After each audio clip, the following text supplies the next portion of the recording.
Okay, so greetings and welcome everyone.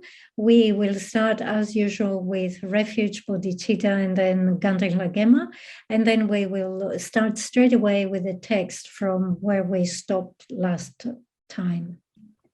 Okay, so last week we started talking about direct perceivers. From the 4 types of direct perceivers, we really talked about the sense direct perceiver. And we made that case we really stress the point that if you want to make the differentiation between the sense direct perceiver and then the next one, which is mental direct perceiver, or the sense power or the mental power, you really have to look at the uncommon empowering condition that generates it. If it is a sense power that generates it, then it will be a sense direct perceiver or sense awareness. And if it is mental power that generates it, it will be mental direct perceiver or mental awareness. So we always have to look at the uncommon empowering condition, and that will give us the information to correctly classify it.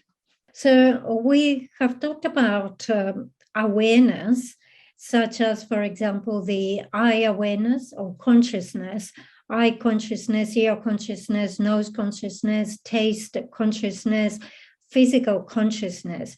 So these things are considered to be main mind. Okay, so being main mind, they are mentality, right? However, they are not pristine wisdom. Some people mix up pristine wisdom and mentality. These two things are different. And if we were to calculate the possibilities, there are actually 4 possibilities between them. We will not go into that. Okay, so you notice that when we talk about sense direct perceivers and we expand the full list of them, when we enumerate them, we start talking about sense direct perceiver apprehending form, sense direct perceiver apprehending sound, sense direct perceiver apprehending smells, sense direct perceiver apprehending taste, sense direct perceiver apprehending tactile objects. Okay, so there's a particular order in which we list them. And together with that, when we refer to the sense powers, again, we follow the same order. So first of all, we talk about eye sense power, and then ear sense power, and then nose sense power, taste or tongue sense power, and then the physical sense power. So the reason why we do this is that in terms of the physical basis of the sense power in the humans and the gods, there is this, you could say, some are higher and some are lower. So you see the eyes, or, the area where you will find the eye sense power is higher, and then the ears a bit lower, the nose a bit lower, the tongue a bit lower, and then the body below that again. Okay, so we say here that in terms of the sense powers, we follow this particular order, which happens to be the exact order that we follow when we present the different types of sense direct perceivers. And we always start from the, from sense direct perceiver apprehending forms, then sounds, then odors, then tastes, then tactility, right? And you might ask, why is this the case? Actually, if we look at the different types of awareness, we also see that the different types of awareness are also presented in this order. So first of all, we start with eye awareness, then we go into the ear awareness, the nose awareness, the tongue awareness, and then the tactile or the physical awareness. So because awareness follows that particular order, everything that is related to this, so the sense direct perceivers or the sense powers, also follow that particular order. So, for example, they give this analogy and they say, if you have certain dignitaries, okay, so let's say you have a number of kings, or the whatever prime ministers and so forth. There's a particular way in which they will come. So first you will have that main, let's say the king, and then there will be the queen, and then there will be the minister, and then there will be the retinue of other people surrounding that delegation. And in each one, there will be exactly, the same order of appearance. So there is some seniority, some order of seniority that is maintained in all these lists. Okay, now one thing that we notice in those definitions, such as, for example, the direct perceiver apprehending form, the direct perceiver apprehending sound, and so forth, one part of the definition was not mistaken, right? So unmistaken. So we want to look at what it means to be mistaken. It's mistaken in relation to what? So whether or not is mistaken is in relation to the appearing object. If it is mistaken if there is some problem in terms of the appearing object, it will be classified as mistaken. Therefore, we say that all conceptual minds are mistaken. Okay. So now we want to look at the different causes or the different types of mistakes that can happen here. So we say that in terms of mistaken awareness or mistakes, we have that which comes from way back and that which is fresh, immediate. Okay, so the one that comes from way back, we have for example, grasping at true existence or grasping at things as being permanent and so forth. So these are types of mistakes, but where do they come from? They come from imprints that we have since beginningless time. So you can see it's a mistake that comes from the past. Okay, so we have explained causes of mistake that come from way back, and then we have some other more immediate causes of mistake, and there are 4 of them. Causes of mistake that are found on the basis, on the object, on the immediate condition, immediately preceding condition, and in the place. Okay, so to give you an example of a cause of mistake that is found in the object. So imagine that you have a piece of grass or even a stick of incense that you lit a fire, and then you swirl it around. So when you look at it, it appears to be a circle of fire. We don't actually have a circle of fire, but because of the way that you're moving the object, then due to the object, we have that cause of mistaken awareness. All right. Another cause that we said is the cause that has to do with the place or the abode. So imagine that you are in the car and you're traveling with the car, and because the car is moving quite fast, it appears as if the trees are moving, right? So it's because you are inside the car, so it's the place you are in that causes that distortion, that mistake. In reality, obviously, the trees are not moving.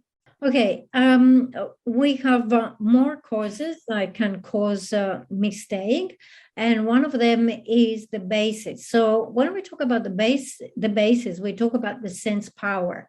So for example, when your sense power has declined, as let's say in the case of your eyes, right? You could have cataracts.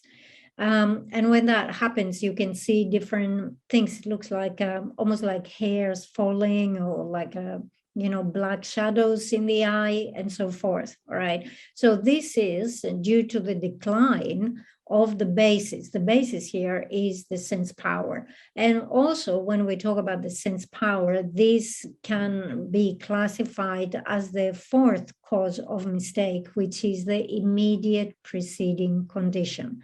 Okay, so we say there are four different causes that can bring a mistake, but also there are different ways in which you can be mistaken. We will explain those as well. Okay, so as we say, there are different ways in which you can be mistaken. So for example, you can be mistaken in terms of the numbers. So this happens when you see things double, right? So there is only one moon in the sky, but you almost see two moons. So that's a mistake in terms of the numbers. Another way in which you can be mistaken is in terms of the size. So a small object might appear large to you, or a large object might appear small to you. So you cannot accurately assess the size of that object. Another way that you can be mistaken is mistaken in terms of the time. So it could be in the middle of the night, but somehow to you, it appears to be very bright and you think that it is the day. So you're mistaken here in terms of the time, whether it is night or day. We have explained here the different causes of mistake and the different ways in which you can be mistaken, because we want to understand what is mistaken awareness. By understanding what is mistaken awareness, we can then come to understand the opposite of this, which is non-mistaken awareness, because this term, non-mistaken, appears in the definitions of all those things that we have been discussing. So if something is a direct perceiver, it has to be a non-mistaken type of awareness of knower, isn't it? So for all of those definitions, sense, direct perceiver, apprehending form, apprehending sound, apprehending smells, and so forth, we find in the definition this expression, non-mistaken. So we need to understand the different types of mistake in terms of the appearing object in order to understand what it means for them to be non-mistaken in terms of their appearing object. Okay, we have some other examples. So for example, when you become very angry, it says that this can cause you to see red. I mean, we even have it as an expression, like see red. Or if you're seriously ill, for example, with hepatitis and so forth, this can also affect your vision, and you see things with a yellow hue. Okay, so what happens in this case? We have a mistake in terms of the appearing object, and the mistake is due to the sense power. The sense power has been affected. More technically, because we spoke about the four types of mistake, these examples are classified under the cause of mistake is the immediately preceding condition. Geshe says, I'm not sure exactly what is the cause that makes you see red or see things yellow in the cases that we mentioned. But Geshe says, I have a suggestion. It's just my idea. It might be right, it might be wrong. In the case of strong anger, Geshe says, I think that what happens is that the small blood vessels in your eyes kind of like explode, and you have too much blood in the small vessels within your eye. And because the blood itself is a red substance, it is as if you are seeing things through a red substance, and that affects how you see things around you. And similar thing with hepatitis, since the substance that becomes overpowering in our body at that point is yellow in color. Again, it is as if you're seeing things through something yellow. So anyway, Geshe says, this is my suggestion. I'm not sure. So Geshe was saying, if we go down this line, it's very interesting to examine awareness of all those who are wearing glasses.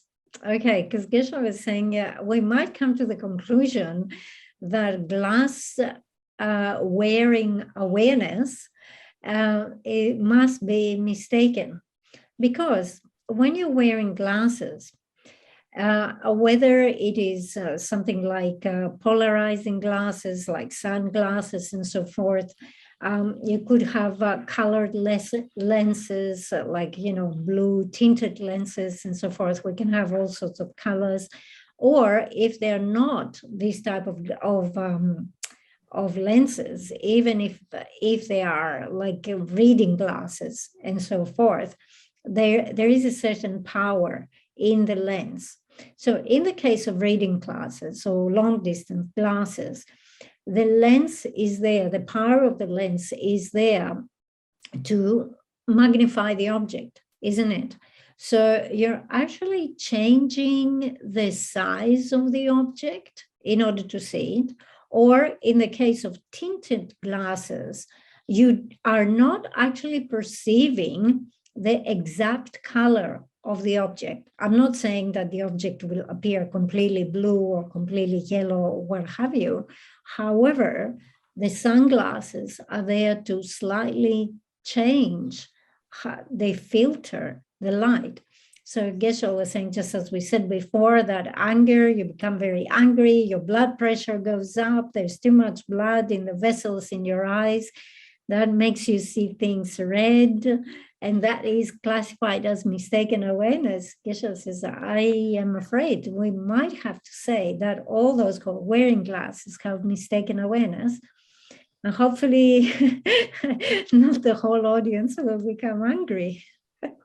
So the reason why I say that, says Geshe, is because we explain that in the case of a direct perceiver, here, sense direct perceiver, we say that the whatever is the sense power, it has to directly meet the object. Okay, so in order for the eyes to see the object, to see the form, the eyes, eye consciousness, eye awareness, eye sense power has to meet the object. But if in between there is something that is obscuring the meeting of these two, then the eyes will not be able to see the object nakedly, in a naked way. So last week, we gave the example of a cloth. So we said you have something in your hand, but you cover it with a cloth. And the cloth is actually obscuring your eyes. Because the cloth is there, the cloth is the obscurer. You cannot directly see the object in your eye, in your hands, right? Okay. So for the eyes to see the object, they have to directly meet. Directly meet here, it means there's nothing in between to obscure. So you can do this experiment. If you close your eyes, you cannot see the object. Why? Because you have the eyelids acting as an obscurer. There's something that has come down between your eyes and the object. Similarly, in the case of the lens, between your eyes and the object, there is a lens. So they don't meet directly, okay? It is a type of an obscurer. Same thing when you put an earplug into your ear, so you put your finger in your ears, you cannot hear the sound. Why? Because you have an obscurer that goes in between the eye sense power and the object, which is the sound, isn't it? The same thing when you eat something, right? And we keep saying, oh, this is sweet, this is sweet. But actually, it's not your eyes that ascertain that this object is sweet. You will not know if it is sweet or how sweet it is until it directly touches on your tongue. So it is when the tongue directly, nakedly meets the object of that food that you will get the sensation, or you will get to know that it is sweet. It might be the case that because, let's say, we go to the same cafe every day and we order the same pastry every day, just by looking at it, you can say, oh, this is sweet, this is sweet. But actually, it's not the eyes that determine the sweetness. It has to be your tongue directly coming into contact with that will tell you that it is sweet. So this is what we are discussing here, that as long as you have something in between the sense power and the object, you have an obscurer. So today, hopefully, we have come to the point of very clearly differentiating or understanding what is a direct perceiver. We should know by now that we have 5 types of direct perceivers, apprehending form, sounds, and so forth. And in terms of the direct perceivers, we have 2 types or 4 types. The first type is sense direct perceiver. Within sense direct perceivers, we have 5 types: direct perceiver, apprehending, form, and so forth. And then we have mental direct perceiver. So we should be able to make the difference between sense direct perceiver and mental direct perceiver. Okay, so once you understand the direct perceiver, you should understand the difference between direct perceiver and conceptual thought. And know that the conceptual thought can only engage or understand its objects through the medium of a generic image. Once you get those classifications, sort of like differences, because these are big differences. So once you get those big differences clear in your mind, then it makes sense to start talking about the definition or explaining the details of the definition of the direct perceiver, that it is a knower which is free from conceptuality and it is unmistaken. But if you don't understand the basic differences between these groups, all this additional information, in a sense, it's not. Hi, Voula. Sorry, could you repeat your last 2 sentences? Because the sound just. Okay. Yeah. Okay. So I was saying that by now we should be able to very clearly understand what is a direct perceiver. And from direct perceivers, we should be able to make the distinction between sense direct perceiver and mental direct perceiver. In sense direct perceiver, we know that we have 5, a list of 5, those apprehending forms and so forth. Okay, so this is something that we should understand quite clearly by now. Then we should be able to make the distinction between direct perceiver, whether it is sense mental, and conceptual thought, because conceptual thought is something that can only engage and understand its object through the use of a generic image. Okay, so Geshe was saying, hopefully by this class, you can clearly understand the distinction of these categories, the major categories.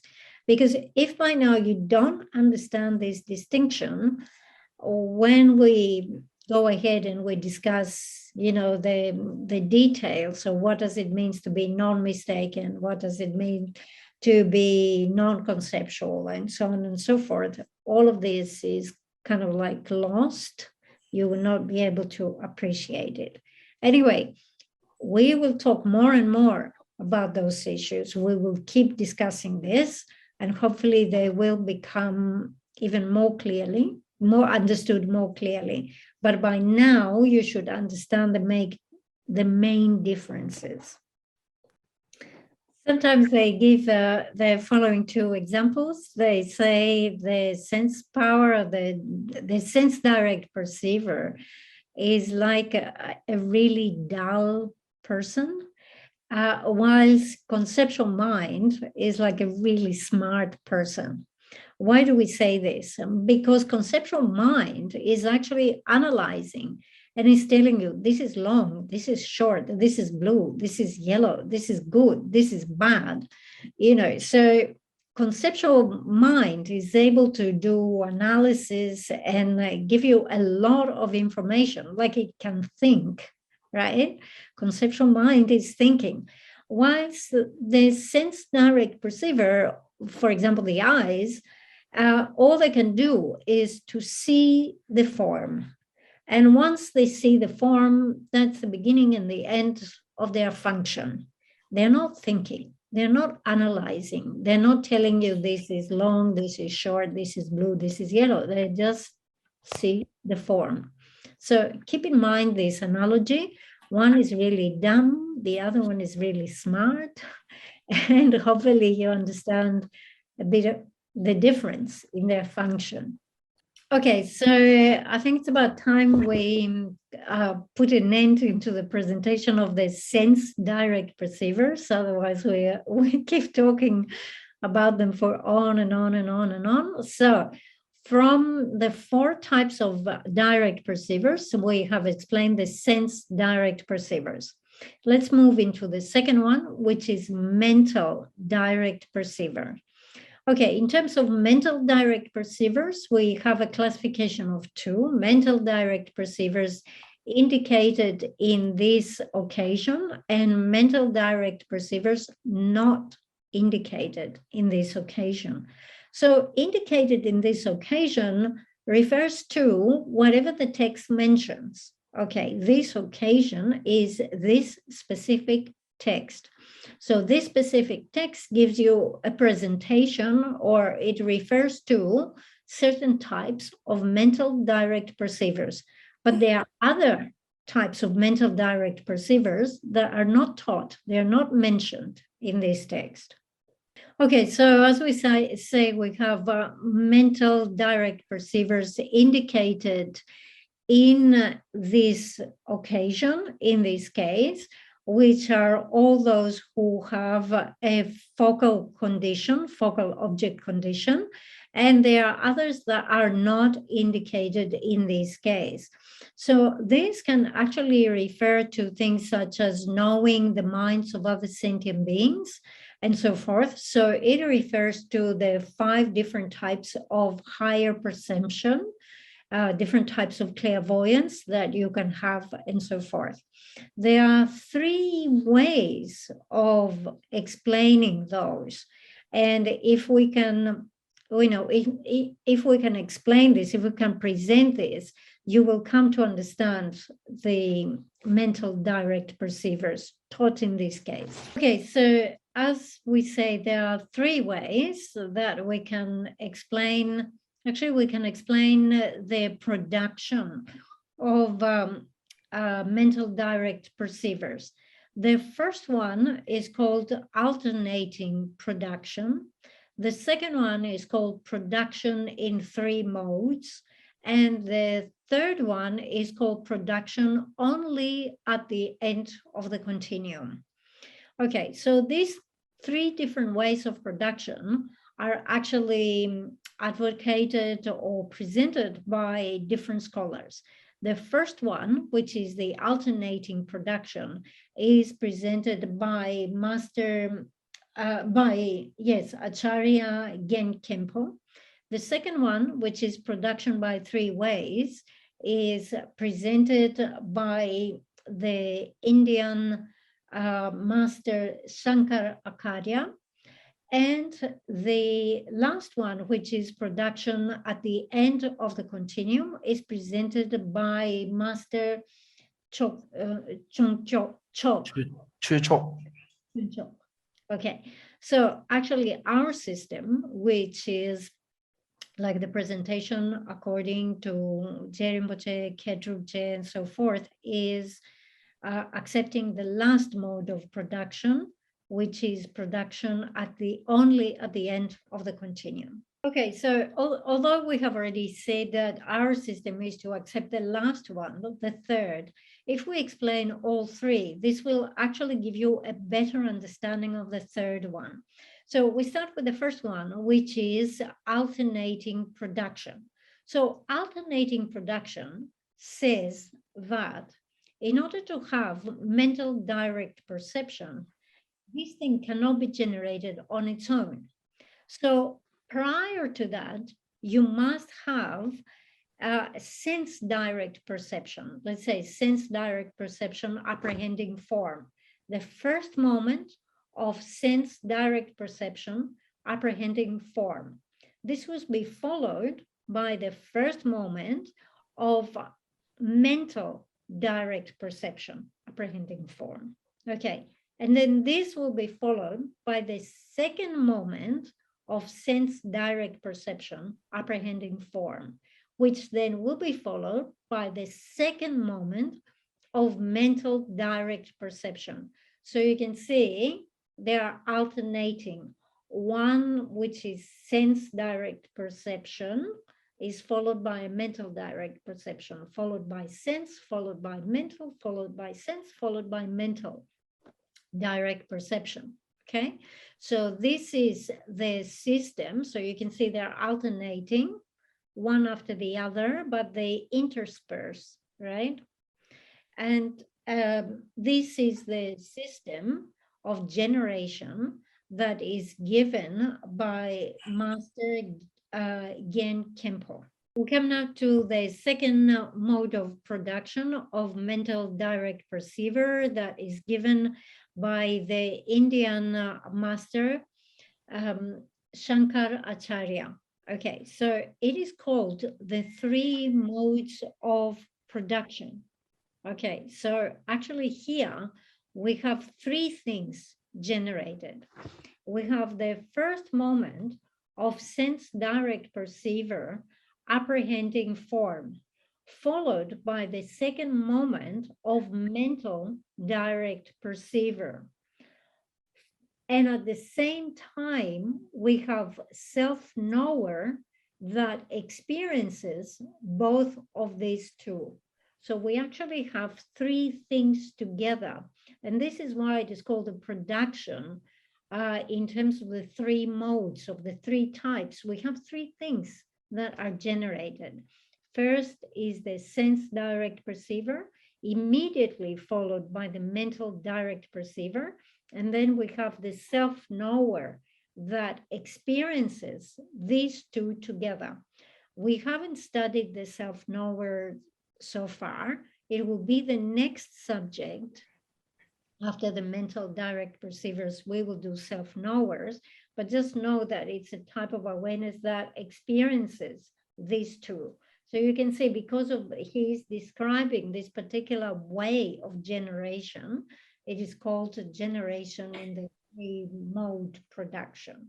We come now to the third mode of generation, which, as we say, is the one that we accept in our system. So Lama Tsongkhapa, Kedrup Je, and so forth, they all accept this. It was initially presented in Tibet by Master Chonchok.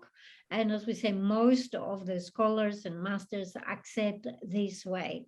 So this is called generation of mental direct perceiver only at the end of the continuum. So the continuum we are talking about here is the continuum of the sense direct perceiver. So you have sense direct perceiver apprehending form. It might last only for 1 minute. Let's say you have 1 minute, 1 moment of sense direct perceiver apprehending form.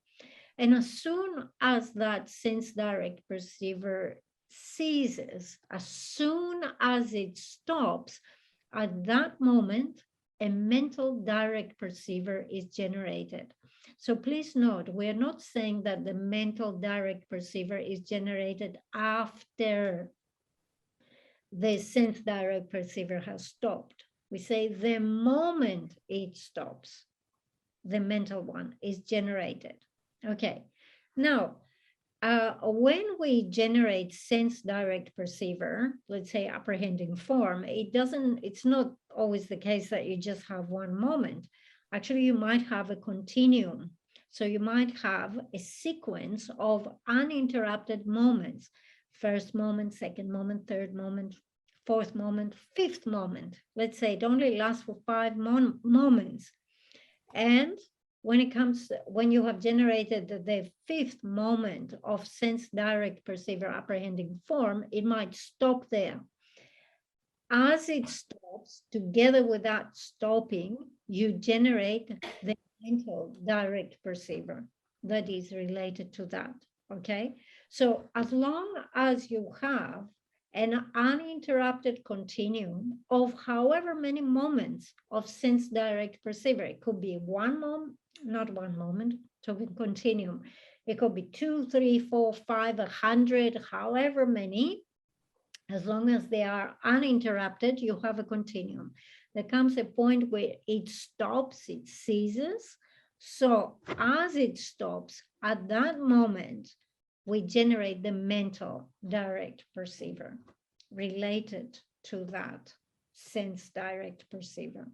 All right, so we talked about 3 different ways of generating mental direct perceiver. We say the first one is the alternating method. The alternating method of generating is basically you generate pairs, right? First, you have the first moment of direct sense perception, followed by the first moment of mental direct perception. And then you will have the second moment of sense direct perception, followed by the second moment of mental direct perception. So they go like this, right? One followed by the other, one followed by the other, one followed by the other. So this is the first method or the first theory of how it is generated, alternating method. The second one was the production of 3 types.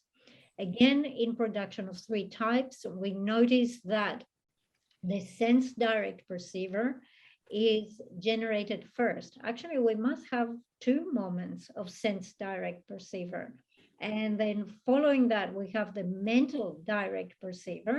And together with them, we have the self-knower that experiences these 2. So we have these 3 production of 3 things that come together. And then finally, we come to the third position, which is production of the mental direct perceiver only at the end of the continuum. And here the continuum has to be uninterrupted moments of the sense direct perceiver. So we say that the third one is the one that we accept. The third one is our system. But you will not be able to fully understand what we accept if you don't understand what we negate, what we reject. And to understand what we reject or what we negate, you have to understand these 3 positions. So Geshe was saying, I hope that in future lessons, as we will be referring to the different ways of generation, whether it is alternating or whether it is the 3-way production, or whether it is production only at the end of the continuum and so forth, hopefully you will have a clear understanding of these 3, okay? So talking about coming to the end of the continuum, we will come to the end of the class. Okay, so we can stop here.